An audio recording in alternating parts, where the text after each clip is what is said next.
Here we are, Bernie in Brooklyn. Sounds good. Do you recognize this place, Brooklyn College? Well, of course I do. I grew up in Brooklyn. I graduated James Madison High School, a few miles away from here. What did you do as a kid? Our life centered around playing ball. We played basketball. James Madison had one of the best teams in the city. We played football. We played softball. And I'll tell you something. Yeah. This is interesting, Mark. Yeah. In those days, and I think it was a good thing, kids played it without adult supervision. Yes. So we made up our own games. And we worked these things out ourselves. I learned a lot about democracy in the schoolyards of Brooklyn, New York. And it was a great experience. And I spent a year here before I went to the University of Chicago. How much did it cost you to go to school here? Much cheaper than it is today? I would say that is an understatement.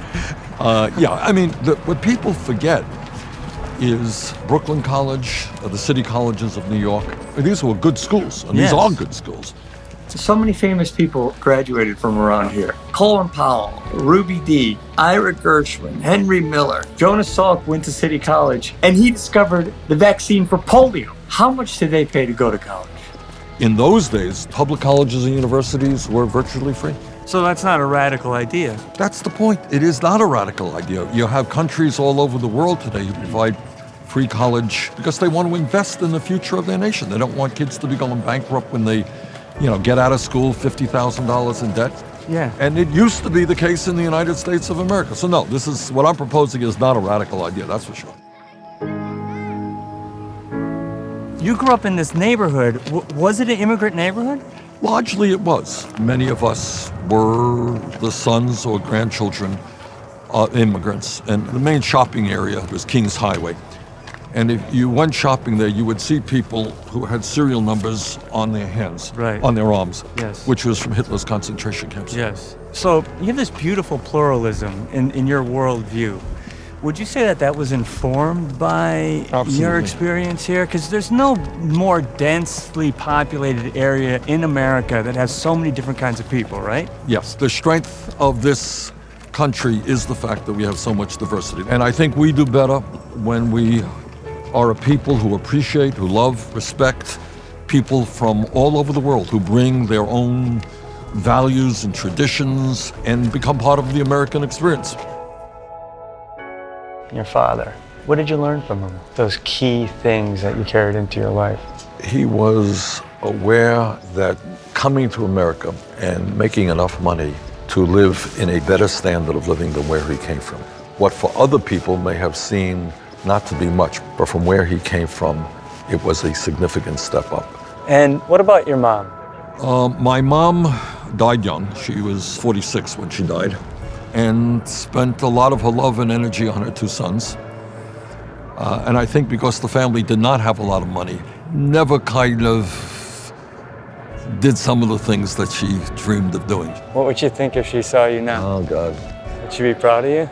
Well, more than proud. I think it would have been an unbelievable something that they would have never conceived. When you come from a rent-controlled apartment, you don't talk about the kids becoming president of the United States.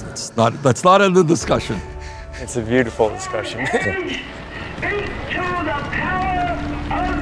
And so from here, you went to Chicago. You were there during the Civil Rights Movement. You were deeply involved in the anti-segregation movement there. How does this white kid decide that he's going to stand with his black brothers and sisters and put his body in harm's way? Because you were arrested, weren't you? Yes, I was, but I don't want to go overly dramatic about it. Right. At the same time, there were people getting their heads busted in the South. That wasn't our case, but it was a sense of justice. You were so effective when you became the mayor of Burlington. Against all odds, you stopped these real estate tycoons from displacing hundreds of working families from their homes.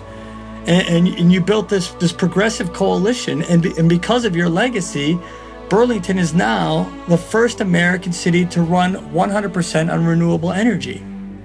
People they don't know this.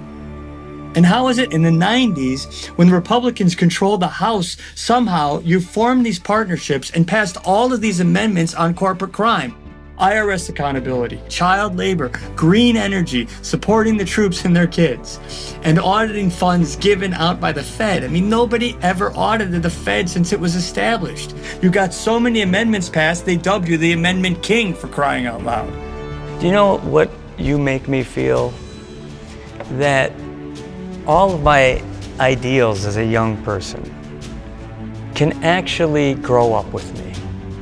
When I look at you, I say, all of the ideals of him as a young person grew up with him. He didn't have to give that up growing up. Is that true? Well, here's what I think. Don't give me too much credit on Well, this. no, I'm relating to you that all right, way. but here's what it is. One of the beautiful parts of this campaign is your dreams and my dreams. You may have thought that there were very few of us. Turns out we're the majority of the people in this country. And people now, through this campaign, I think, are sensing that they're not alone, and that's a big deal.